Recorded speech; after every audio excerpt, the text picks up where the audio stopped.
À la fin du Moyen Âge, entre 1350 et 1530 environ, des sculpteurs anglais ont produit des milliers de panneaux en relief représentant des scènes religieuses comme la Passion du Christ ou des épisodes de la vie de la Vierge.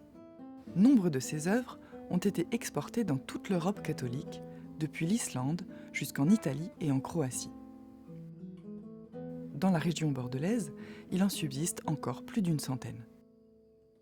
Les artistes anglais utilisaient une pierre particulière, l'albâtre, provenant des environs de Nottingham. Proche du marbre, par sa couleur très blanche, l'albâtre est cependant beaucoup plus tendre et donc plus facile à sculpter. Une fois le relief achevé, l'albâtre était confié à un peintre. Mais, au cours des siècles, la polychromie s'est fortement dégradée. Elle a même souvent complètement disparu. Sans sa polychromie, l'essentiel de la dimension esthétique et de la signification des albâtres nous échappe. Une équipe de chercheurs bordelais s'est réunie afin de retrouver l'aspect médiéval de ces œuvres. Les restes de couleurs ont d'abord été identifiés et photographiés.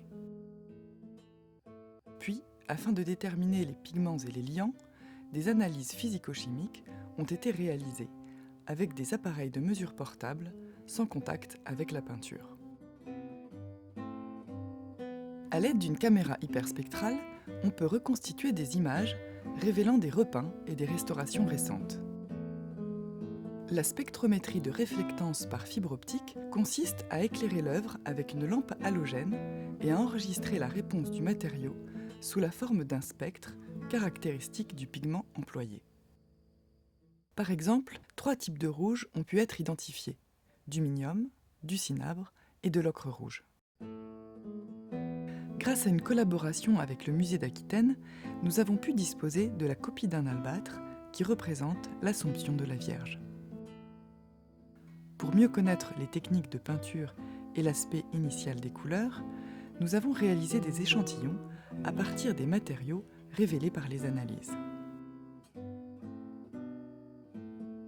Certaines couleurs ont dû être fabriquées pour l'occasion, comme le résinate de cuivre, un vert translucide et brillant.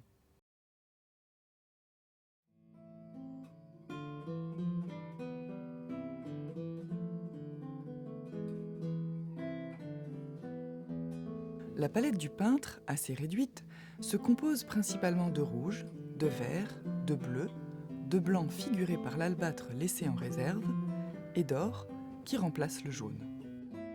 Si le cinabre et l'ocre rouge sont très couvrants, certains pigments, comme les jaunes d'origine organique, adhèrent plus difficilement à la surface lisse de la pierre. Ces propriétés physiques ont sans doute joué un rôle dans le choix des pigments retenus par les artisans. D'autres pigments, comme l'indigo ou le vert de gris, doivent être méticuleusement broyés pour permettre d'obtenir un rendu homogène, conforme au goût médiéval. Les peintres appliquaient d'abord la feuille d'or sur une couche adhésive colorée.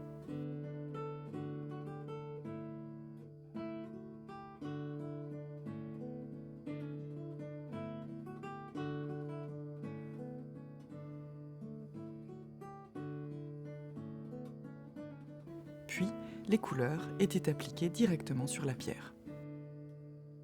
La peinture des albâtres est régie par une série de règles assez strictes, qui ont été collectivement appliquées par les albâtriers. Les sols sont invariablement verts et semés de fleurettes blanches, les cieux dorés et ornés de pastilles. Au Moyen Âge, les couleurs sont souvent investies d'une charge symbolique. Certaines, comme le noir, le roux ou le brun, ne sont attribuées qu'aux personnages négatifs: le diable, les monstres ou les tortionnaires.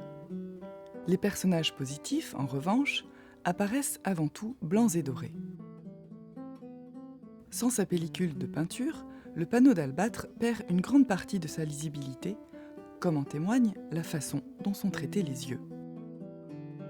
Le sculpteur élabore la forme du globe oculaire, et c'est le peintre qui, par son pinceau, le transforme en œil. Les pigments étaient utilisés purs, organisés en champs de couleurs unis, en évitant les dégradés et en alternant couleurs claires et couleurs sombres. Les peintres ne cherchaient pas à imiter la couleur naturelle des objets. Ainsi, les ailes des anges sont-elles généralement représentées en rouge vif, la croix du Christ souvent en bleu.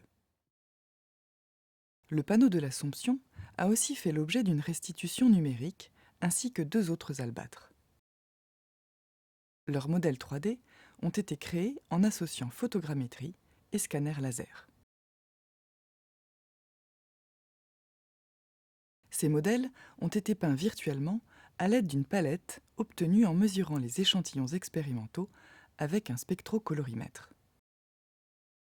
Les différentes textures de la peinture ont été reproduites en suivant les formes de la sculpture à l'aide d'une tablette graphique et de différentes brosses numériques.